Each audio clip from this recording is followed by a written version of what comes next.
Samantala, natagpo ang wala ng buhay po ang isang preso under police custody.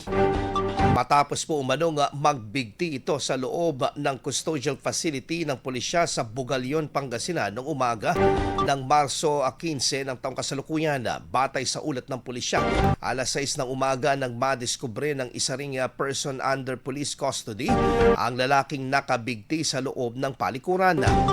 Sa paunang investigasyon, gumamit umano ang lalaki ng strap ng icebox na itinali sa kanyang leeg, habang ang kabilang dulo naman ay nakakabit sa bakal na grills ng bintana.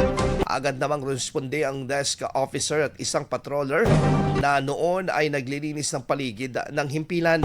Kaagad nilang tinawag ang mga tauhan ng Municipal Disaster Risk Reduction and Management Council at isinugod ang lalaki sa ospital para sa agarang medikal na atensyon, ngunit ideklarang itong dead on arrival.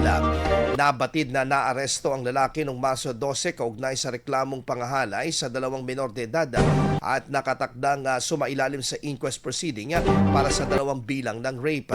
Patuloy namang iniimbestigahan ng pulisya ang insidente upang matukoy ang buong pangyayari sa loob ng custodial facility.